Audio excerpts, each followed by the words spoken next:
Tita Tanya Chinita. Sino? Ako?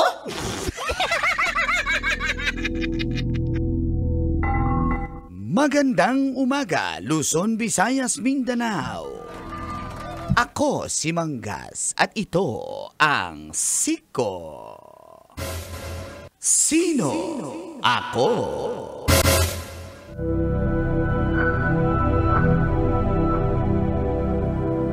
Isang babaeng pasahero ang hindi pinasakay sa eroplano matapos siyang dumaan sa cosmetic procedure.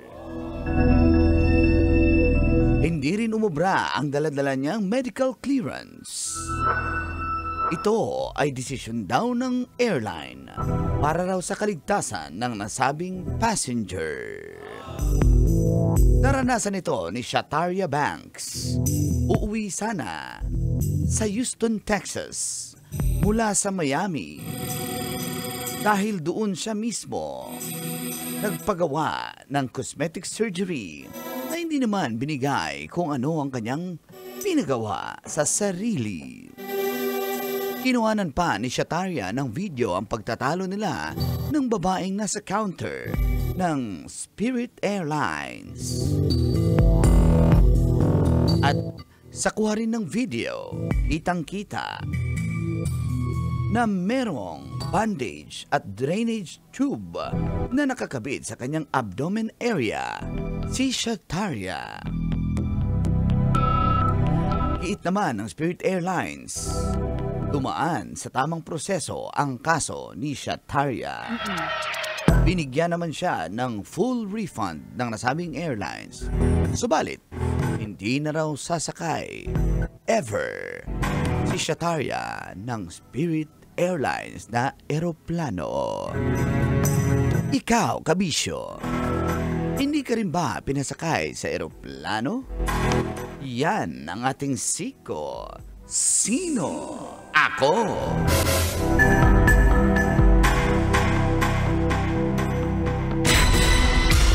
Sino? Ako?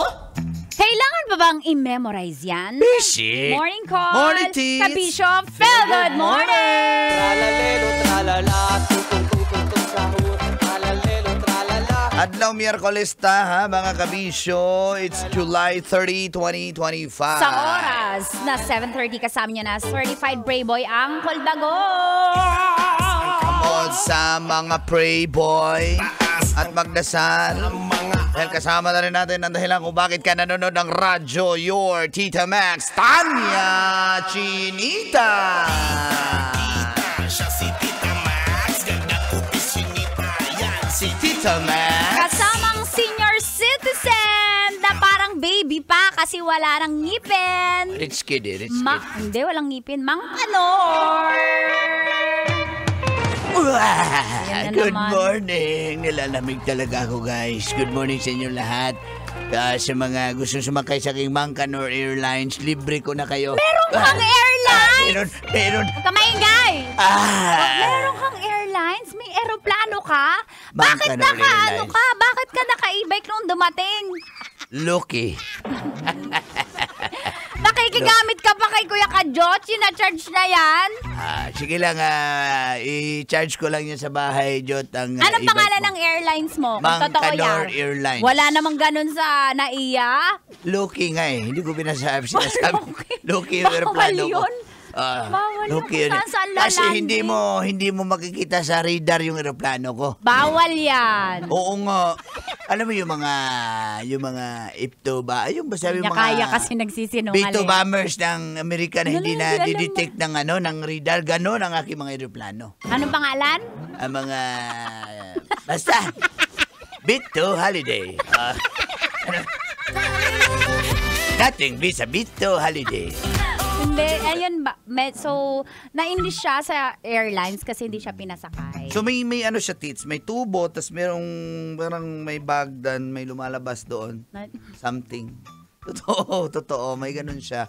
So nag-undergo siya ng cosmetic surgery. Caramel macchiato. May salted caramel doon sa laban.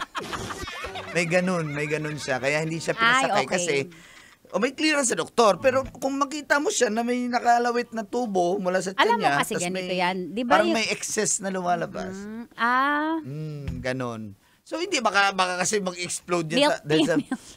Uy, winter melon. Ang sarap ng milk tea. Pero ihi pala yun or ano pala yun. Hindi, excess fats. Mga ganon. So, Alam mo, inisip naiintindihan niya. ko yung airlines.